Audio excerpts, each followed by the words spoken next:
मेहनत करके कितना रुपया कि मेहनत करके कितना रुपया कमाईना कि अचरा के सुखी बबुआ कतई न पैना अरे सपना न होई तो हर पूरा रे बचा मैं भी न जिलागी अधूरा मेरा रू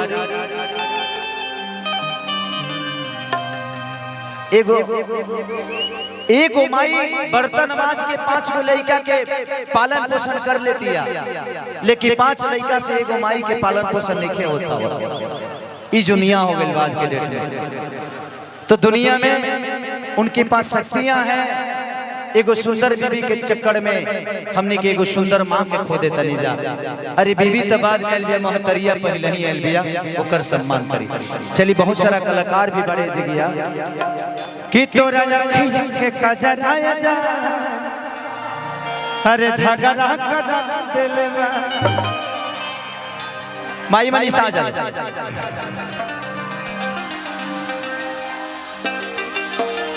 कि धाके कोनो गाना खींच ले ले दुपट्टा हमर जीवा जरा दिल बा कि धाके कोनो गाना खींच ले ले दुपट्टा हमर जीवा जरा दिल बा। इधर आइए, इधर आइए विवादित बाबा। चलिए प्रणाम।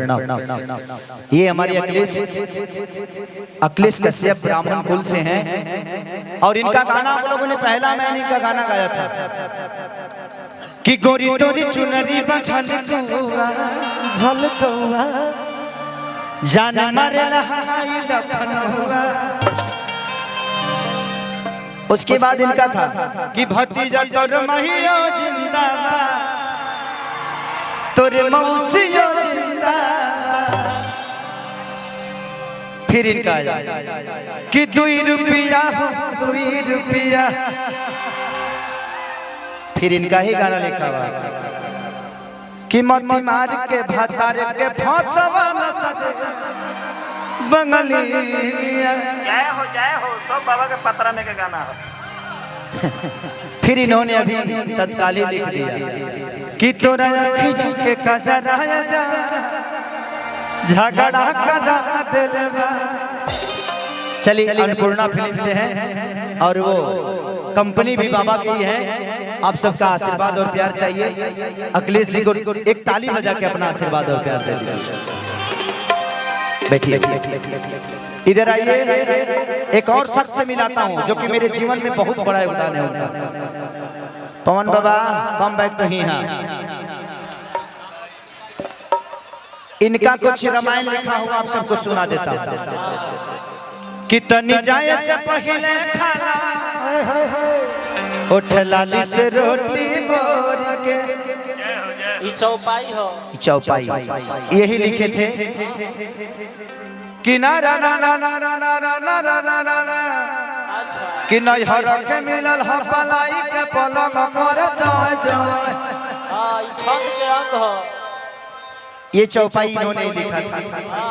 उसके बाद कि नर की होलिया में चोलिया सालाई रिच से खोनेया। एकरे के दोहा कहल जाला। यो चौपाई है के लिखल है। उसके बाद बहुत सारे गाने बाबा के मैंने गाया कि मरद अभी बाचा बा। एगो गाना यहाँ के सेट सॉन्ग बड़ा हिट भई रहे हमरा। कौन गाना रहे फिल्मिया में बाबा कि बस ये तने करिए राम जी दिल लगे नया के हाल से कि किस्मत बदले दागा और जी तो हरायागा। अब सुन ला बतिया गौर से कि बस ये तने करिए राम जी दिल लगे नजब के उसके बाद इन्होंने लिखा कि जहिया हाजी बनाती तोरी डोली में गोली मार दे, जय हो जय हो। कि तोहरा संगे खिंचावल फोटो फाड़ दे। उसके बाद अभी बाबा के गाना हिट हुआ था कि कटहर के कोवल खवट भइल फाट के तयावाया वाला मुंगा मोलाए मारा चाट के। उसके बाद बहुत सारे बाबा ने बाबा ये सब पवन पुराण के हो। हाँ पवन पुराण। चलिए थैंक यू। अब आओ बाबा तनी झगड़ा लगा देना, रिकॉर्डिंग डांस लगा देना।